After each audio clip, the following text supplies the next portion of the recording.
Bonjour mes chers amis, et aujourd'hui nous allons terminer le chapitre 22 et ça va être le dernier vidéo pour cette semaine.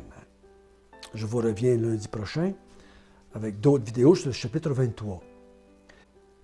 J'ai cru bon de terminer aujourd'hui parce que ça termine le côté du procès de Jésus du côté des Juifs. Au chapitre 23, la prochaine fois, ça va du côté des Romains. On va voir Pilate et Hérode et la mort de Jésus. Notre bon Père du ciel, quand on regarde le procès de ton Fils, on voit à quel point les hommes font partie d'un mouvement ténébreux, sont affiliés avec la puissance des ténèbres pour faire mourir Jésus. Mais comme tu étais assis sur ton trône lors du grand déluge qui a anéanti le monde, tu étais aussi assis sur ton trône cette nuit-là, pendant que ton Fils était en procès par les hommes. Il était jugé par les hommes. Il va être condamné et crucifié par les hommes. Tu étais assis sur ton trône et tu régnais. Rien ne t'échappait. Rien ne se passait sans que tu le veuilles. S'il n'y a pas un cheveu de nos têtes qui tombe sans que tu le veuilles, il n'y a pas un clou qui a été planté dans les mains ou les pieds de ton Fils sans que tu le veuilles non plus. Donc, guide-nous pendant ces quelques versets aujourd'hui. Amen. Donc, on est à la fin. Sur les petites heures du matin, le coq a déjà chanté. Donc, il est 3-4 heures du matin. Si je me souviens bien, quand j'étais là en Israël, il me semble que c'était dans ces heures-là que le coq chantait. Et Jésus a été livré, Jésus a été saisi, Pierre l'a renié, et Jésus est dans la maison des souverains sacrificateurs. On a vu ça jusqu'à date.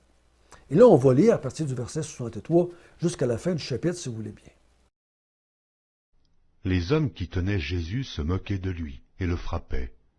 Ils lui voilèrent le visage et ils l'interrogeaient en disant « Devine qui t'a frappé !» Et ils proféraient contre lui beaucoup d'autres injures.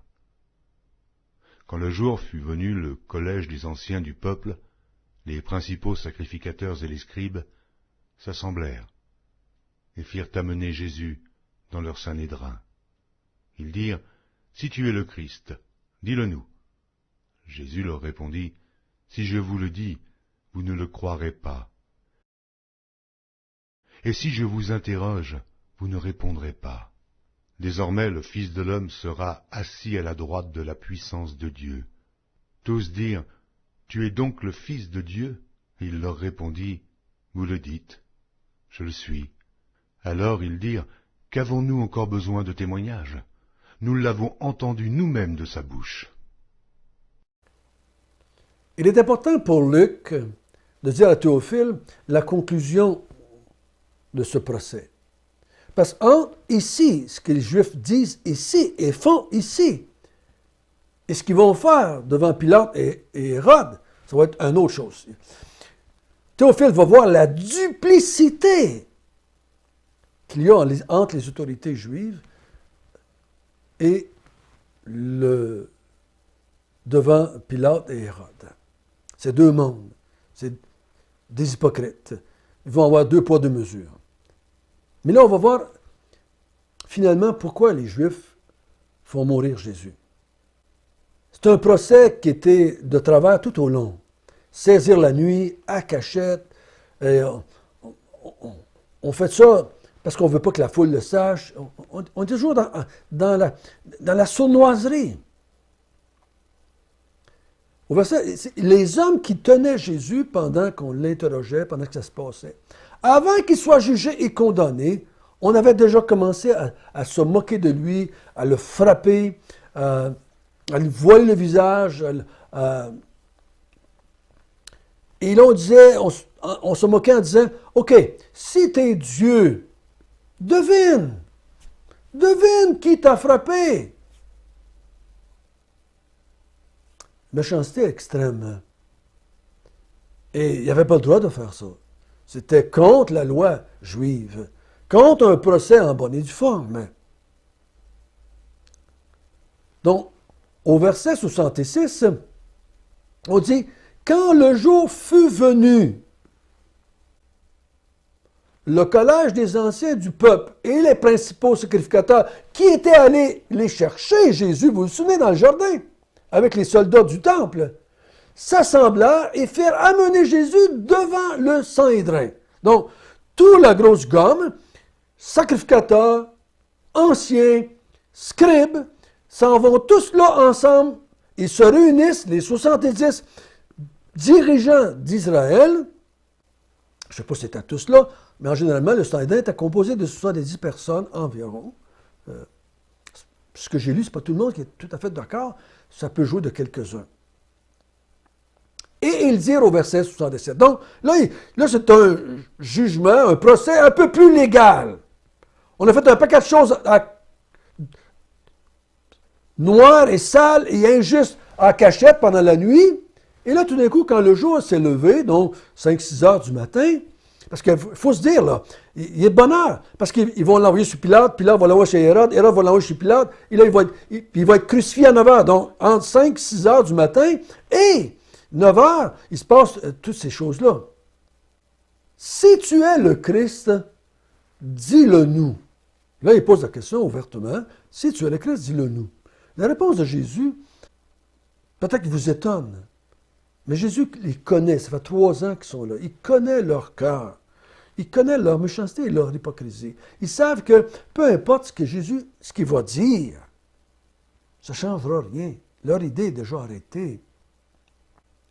Et il leur répond en disant, « Si je vous le dis que je le suis, vous ne me croirez pas.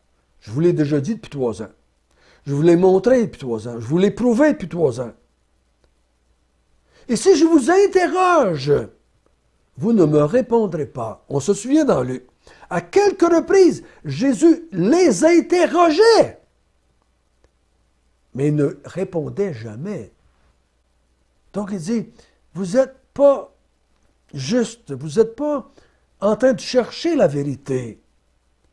Vous cherchez des moyens et des raisons de m'accuser et de me dénigrer et de me faire mourir. Et là, au verset 69, il dit, « Désormais, bientôt, dans les jours qui viennent, désormais le Fils de l'homme, moi, le Fils de l'homme, sera assis à la droite de la puissance de Dieu. » Wow, c'est toute une déclaration. Un homme assis à la droite de Dieu. Hey, minute, pour qui tu te prends, toi là? Un homme assis à la droite de Dieu. Et ils comprennent l'allusion.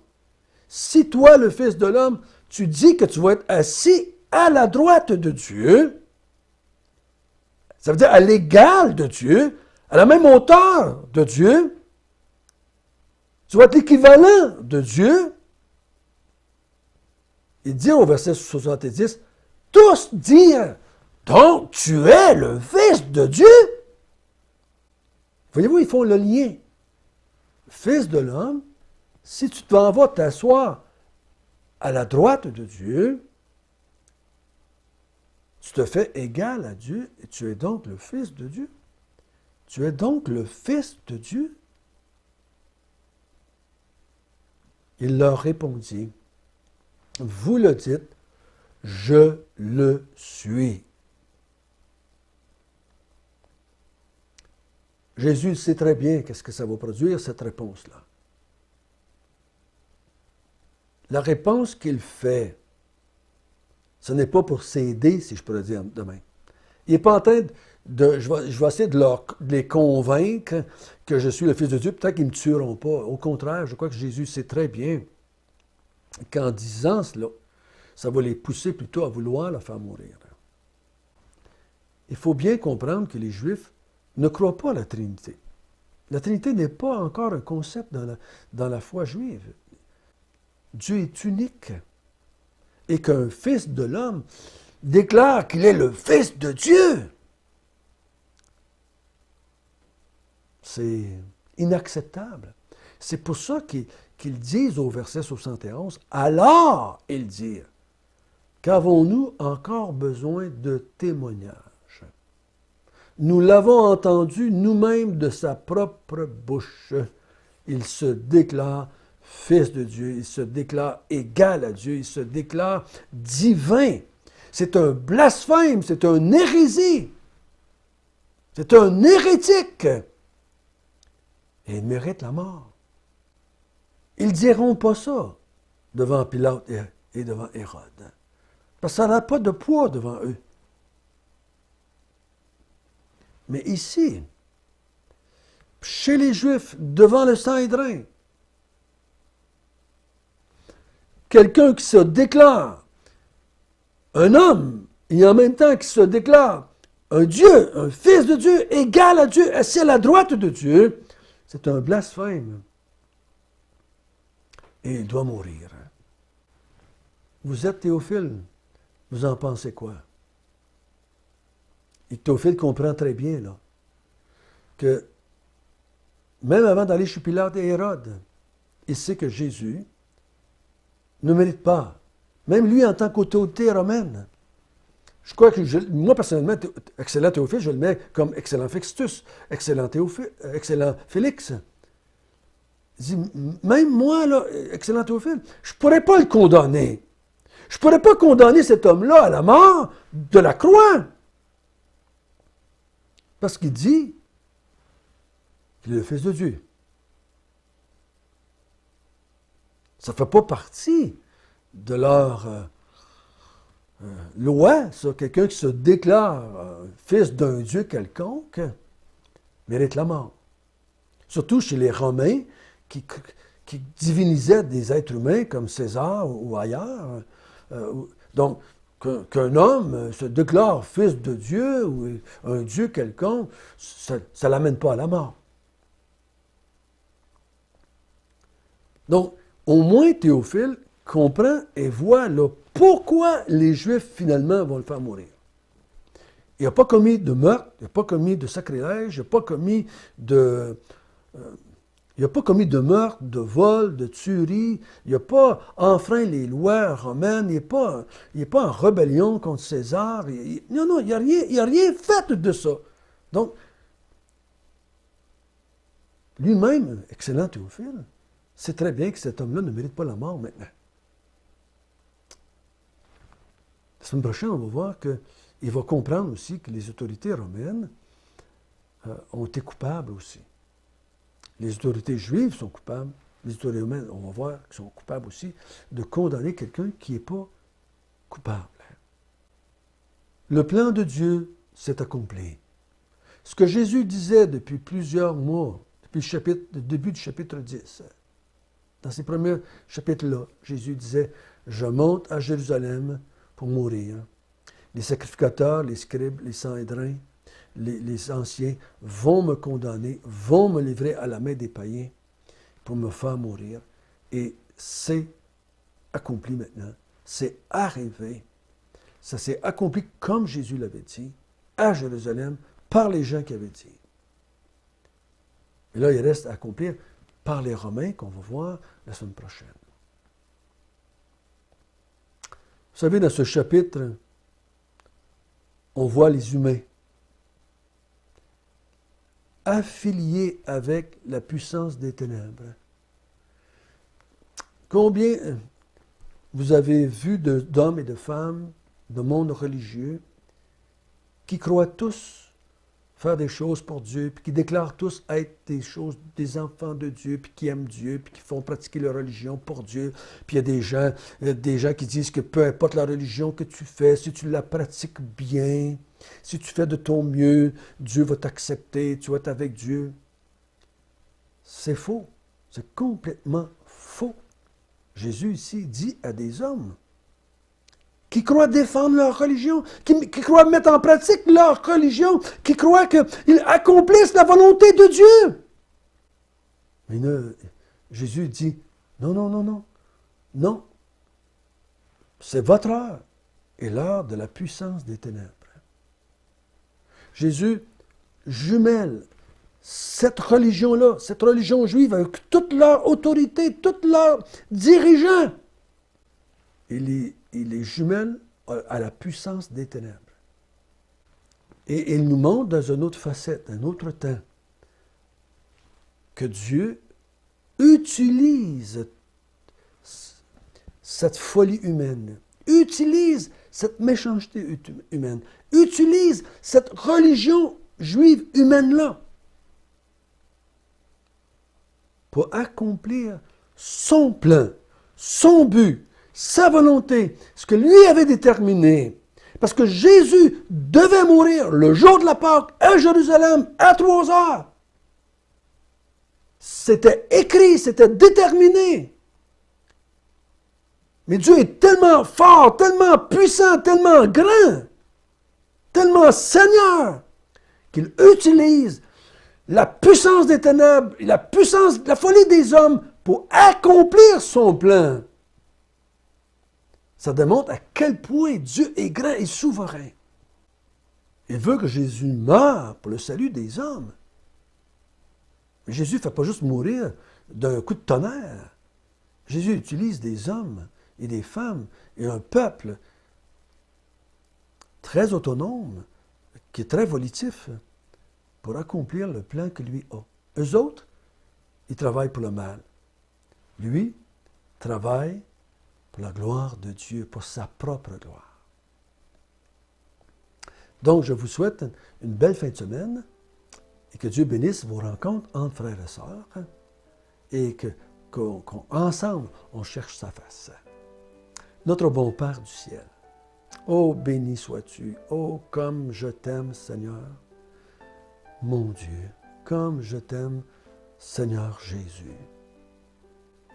Tu as vu venir cela, tu savais tout cela, et tu as marché vers la mort, vers la croix.